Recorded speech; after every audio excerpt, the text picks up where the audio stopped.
नमस्कार। उनके खत और आप की 361वीं कड़ी 361st एपिसोड में आप सभी का हार्दिक अभिवादन, अभिनंदन, स्वागत और आभार। आज बाबूजी साहब का एक आर्टिकल मैं पढ़ रहा हूं। उससे पहले एक रिक्वेस्ट मैं अपनी तरफ से करना चाहूंगा, अगर आप लोगों को उचित लगे तो मानिएगा। जो लेटर्स, आर्टिकल्स बाबूजी साहब के मैं पढ़ता हूं, उसको मैं अपने YouTube चैनल पे डालता हूं। व्हाट्सएप पे आते होंगे, आप लोगों को पर्सनल मैसेज भी जाते हैं। आप लोग अगर उचित समझें तो इसको अपने व्हाट्सएप स्टेटस पे डालिए, ताकि जो लोग आपका व्हाट्सएप स्टेटस देखते हैं उन तक ये बात पहुंचे। उसमें जो अभ्यासी नहीं हो, वो हो सकता है कि आपसे पूछें कि भाई ये कौन है, ये क्या चीज़ है, रामचंद्र मिशन क्या है, ध्यान क्या होता है। तो हमको मास्टर का मैसेज, मास्टर का संदेश उनको बताने का एक मौका मिल सके। ये मेरी एक रिक्वेस्ट है, बाकी जैसा आप लोग उचित समझे लीजिए। आत्मोन्नति के साधन। आज मैं आपके सम्मुख सहज मार्ग की विशेषता के विषय में कुछ कहना चाहता हूं। हमारे यहां की साधना प्रणाली अत्यंत सरल एवं साधारण है, जिसमें न तो कोई बाह्य आडंबर है, न कोई कठिन शारीरिक क्रियाएं एवं अप्राकृतिक पाबंदियां ही हैं। ईश्वर तक पहुंचने को केवल एक मार्ग एक ही है, और वो है राजयोग। ईश्वर तक पहुंचने का मार्ग केवल एक ही है, और वह है राजयोग, जिसका मुख्य अंग है ध्यान, मेडिटेशन, मुराकबा। तथा ये एक ही साधन आरंभ से लेकर अंत तक चली जाती है। इसके द्वारा ही मनुष्य आत्मिक उन्नति के उच्चतम शिखर तक पहुंच जाता है। ये बात तो नितांत आवश्यक है कि ध्यान ठीक प्रकार से, जैसा कि बताया जाता है, वैसे ही होना चाहिए। अक्सर लोग किताबों में पढ़कर या अयोग्य गुरुओं के बताने पर अभ्यास करने लगते हैं। इससे लाभ के स्थान पर दिनों दिन खराब एवं लक्ष्य से कोसों दूर होते चले जाते हैं। साधना वही उपयोगी है जो हमारी मानसिक वृत्तियों को शांत करते हुए हमारे अंदर शांति, सरलता एवं सूक्ष्मता प्रदान करे।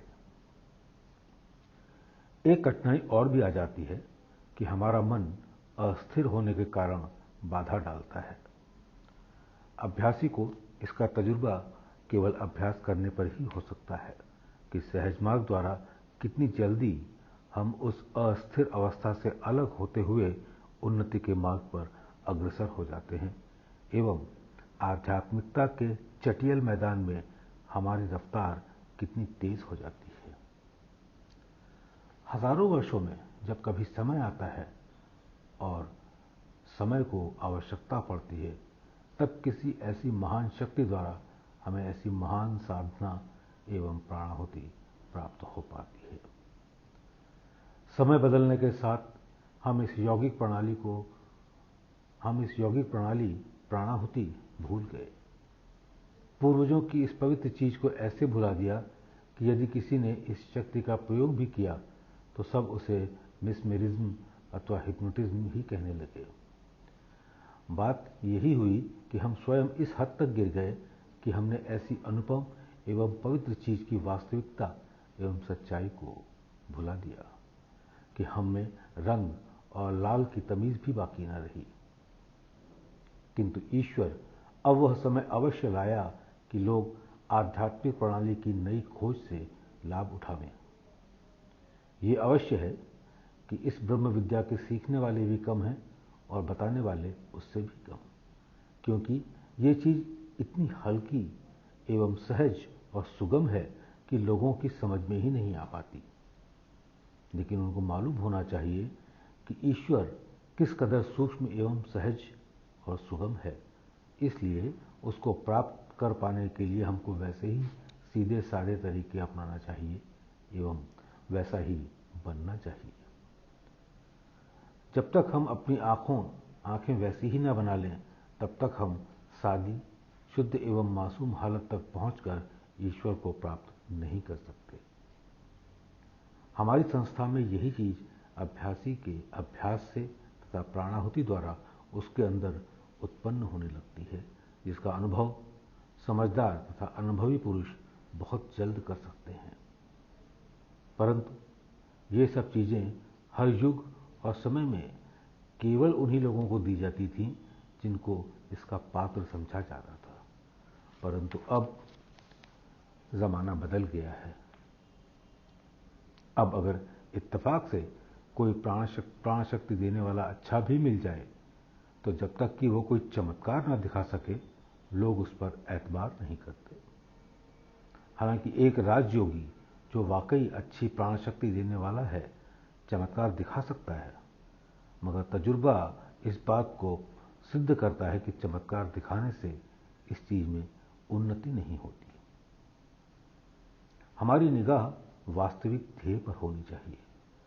चमत्कार तो वास्तव में इतनी छोटी चीज है कि यदि कोई गौर करे तो हर शख्स के अक्सर खुद ब खुद होते मालूम होते हैं, और ऐसे किस्से भी बहुत हैं। एक किस्सा मैं सुनाता हूं। एक महात्मा दरिया की सतह पर पलथी मारकर बैठ गए और जरा सी देर में दरिया पार कर गए। वो स्वयं पानी की सतह पर ही रहे और दरिया पार कर गए। एक आदमी जो नाव पर था, उसने नाव के द्वारा नदी को पार किया। जब वे महात्मा किनारे पहुंचे तो वे सज्जन भी किनारे नाव से उतरे। तो महात्मा ने कहा कि मैंने कितनी जल्दी और कैसे नदी पार कर ली, और तुम्हें नाव और मल्लाह का सहारा लेना पड़ा। उसने कितना सुंदर उत्तर दिया कि इसका मूल्य केवल 2 पैसे है। इस भवसागर को पार करने के लिए तथा सकुशल किनारे पर पहुंचने के लिए वाकई नाव और मल्लाह की आवश्यकता है। ध्येय प्राप्ति के लिए भिन्न भिन्न उपाय हो सकते हैं, किंतु हमें उन उपायों को ग्रहण करना चाहिए जिसमें सफलता निश्चित हो। अब सोचना यह है कि कौन सा उपाय अथवा साधन सबसे अच्छा और प्रभावशाली हो सकता है। इसलिए शायद लोगों को विश्वास न हो तो मैं स्वामी विवेकानंद जी का उदाहरण सामने रखता हूं। उनका कथन है कि राजयोग ही अभ्यासी को धुर तक, केंद्र तक पहुंचा सकता है। हठ योग को राजयोग तक पहुंचाने का सोपान कहा गया है, सीढ़ी कहा गया है। हठ योग की चाल केवल आज्ञा चक्र तक ही है, उसके आगे उसकी गुजर नहीं। स्वामी विवेकानंद जी ने यह भी कहा कि रोशनी उस गुरु से लेनी चाहिए जिसमें प्राण शक्ति प्रदान करने की ताकत हो। एक बात ध्यान देने योग्य है कि जब हम हठ योग की क्रियाएं प्रारंभ करते हैं जिनका संबंध बहुत कुछ शरीर से है, उस समय हमको यह ध्यान रहता है कि हम फलानी क्रिया कर रहे हैं, इसलिए कि शारीरिक तोड़ मरोड़ जो इसमें आवश्यक है अहम के ख्याल को और बढ़ा देती है। गोया अहमता बजाय जाने के और बढ़ जाती है। मगर राजयोग में ये चीज नहीं होती। वह सूक्ष्म से सूक्ष्म चीज इसमें लेते हैं जिसमें हमारी चित्त की वृत्तियों का निरोध होने लगता है। दूसरे मायनों में जब हम इस अभ्यास को करते हैं उस समय शरीर का भान हमको होता ही नहीं, और होता भी है तो बहुत कम, इसलिए कि हमारे चित्त की वृत्तियां बहुत सूक्ष्म ख्याल बांधे हुए होती हैं। पतंजलि ने अपने सबसे पहले सूत्र में योग की तारीफ में कहा है, चित्त की वृत्तियों का निरोध हो जाना। एक आम गलती जो ये हो रही है कि लोग चित्त की वृत्ति के निरोध में लगते हैं तो वो इस ख्याल को लेकर निरोध शुरू कर देते हैं गोया उनकी दौड़ एक छोटे से दायरे में ही रहती है और वृत्तियों से उनकी खींचातानी शुरू हो जाती है, जिससे दिमाग पर अक्सर असर पड़ जाता है और ऐसा करने वाले लोग अक्सर वैसे ही रह जाते हैं। बजाय वृत्तियों के लड़ने से यदि हमारी निगाह केवल ध्येय प्राप्ति की ही रहे तो हर कदम पर कामयाबी ही होती चलेगी। अपने आप करने से इंसान बहुत कुछ बन जाता है, और यदि कहीं किसी की प्राण शक्ति देने वाले की मदद ले ली तो मैं तो यही कहूंगा कि वर्षों का काम मिनटों में हो सकता है। प्राण शक्ति द्वारा चित्त की वृत्तियों का निरोध करने का एक तरीका लिखता हूं। अच्छा, आप प्राणाहुति देने वाले अपनी इच्छा शक्ति से प्राणाहुति के द्वारा मन की चंचलता जो हमें संसार की ओर ले जा रही है उसका रुख ऊपर की ओर कर देता है, जिसका फल ये होता है कि हमारी वृत्तियां बहुत जल्द अपने फैलाव को समाप्त कर देती हैं और निश्चलता आने लगती है। जब हमारी चित्त की वृत्ति का निरोध हो जाता है, यानी हमारा मन अपनी असली दशा से चिमट जाता है, तो बिना जाने बूझे हमारा ध्यान उसी मन में कायम रहता है और उसका चरित्र निखरने लगता है, और यह ब्रह्म की सबसे नीची गति होती है। जब ध्यान द्वारा ये चीज सिद्ध हो जाती है तो यह पर्दा भी हट जाता है और हम उसकी अंदर वाली गति में चले जाते हैं, और इसी तरीके से हम अंतर्मुखी बनते चले जाते हैं और अपनी ही खोज शुरू हो जाती है। सहज मार्ग में हम यह करते हैं कि एक के बाद दूसरा, दूसरे के बाद तीसरा, और इसी तरह एक एक करके हर चक्र को प्राणाहुति द्वारा शुद्ध करते चलते हैं, जिससे कि हमें आगे पहुंचने में मदद मिलती है। हमारी रफ्तार तेज होती है और तेज होती जाती है। हर चक्र के विषय में हमें ये जानकारी होती जाती है कि इनका भाग आध्यात्मिक क्षेत्र में क्या है और कौन सी शक्ति इनमें मौजूद है। एक बात मुमकिन है कि लोगों को हैरत में डाल दे। मनुष्य की शक्ति के ऊपर निर्भर है कि जिस चीज को वो अपने हद के अंदर ले आवे। ये सब कहते हैं कि प्रकृति की शक्ति असीमित है, मगर मैं ये कहूंगा कि सीमा शब्द की इजाद उस समय हुई जबकि मनुष्य की निगाह किसी दायरे के हद से बाहर नहीं गई। उसने समझ लिया कि भाई हमारी शक्ति सीमाबद्ध है। जब हमारी ताकत का सवाल हुआ और अपनी शक्ति सीमित समझी तो स्वाभाविक तौर पर दूसरे का लफ्ज हमारे दिल में उखड़ा हुआ, यानी इससे ऊंची कोई चीज जरूर है जो इस सीमा के बाद होगी, यानी जिसकी शक्ति असीमित होगी। गैरियत का ख्याल जब हमारी तबीयत में पैदा हुआ, यानी जब तबीयत में तंगी आई, तो हमने भी अपना दायरा तंग समझ लिया। अगर ये चीज कहीं निगाह से उठ जावे, यानी सीमाबद्ध होने का ख्याल जाता रहे, तो लाजमी भी है कि किसी समय ये चीज भी हो सकती है कि हमारे दिल से असीमित होने का ख्याल भी जाता रहे। जब हद और बेहद का ख्याल हमारी तबीयत और दिल से निकल जाता है तो गोया अब हमें कोई हद नहीं रही। गोया हमने अपना संबंध उस चीज से जोड़ लिया जो हद और बेहद दोनों से परे है।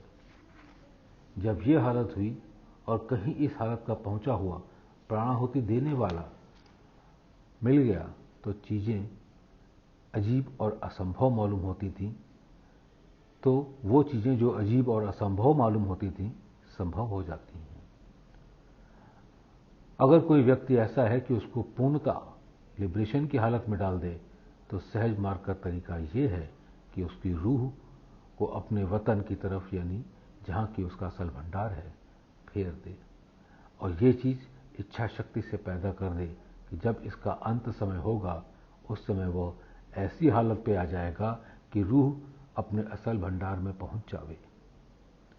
धीरे धीरे ये चीज खुलती रहेगी और अंत में उसका मोक्ष होगा। मैं डंके की चोट पर कह सकता हूं कि ये चीज अच्छे प्राण शक्ति देने वाले के अतिरिक्त और कोई कर ही नहीं सकता। जब किसी की उन्नति होगी, योग मार्ग पर चलने से ही होगी, और आध्यात्मिक धुरंधर स्पिरिचुअल जाइंट्स इसी से पैदा हो सकते हैं, और कोई तरीका हो ही नहीं सकता। मजमून बहुत लंबा हो जाएगा, इसलिए इसको अधिक बढ़ाना नहीं चाहता, और उससे कुछ फायदा भी नहीं। ज्ञान प्राप्त करने के लिए बहुत सी किताबें मिल सकती हैं, मगर अच्छा प्राण शक्ति देने वाला तभी मिल सकता है जब किसी की किस्मत में मोक्ष बना हो और उसकी तबीयत भी ऐसी बन जावे, यानी उसको मोक्ष प्राप्त करने का शौक भी हो। इस मिशन का जो ध्येय है वो ईश्वर प्राप्ति सरल से सरल तरीके से करा देने की है, जो केवल प्राणाहुति द्वारा ही हो सकती है। मैं चाहता भी यही हूं कि बहुत से प्राण शक्ति देने वाले पैदा हो जावें, यहां तक कि हर मोहल्ले में हों, ताकि ये चीज तरक्की कर सके और रास्ता आसान हो जावे। रामचंद्र।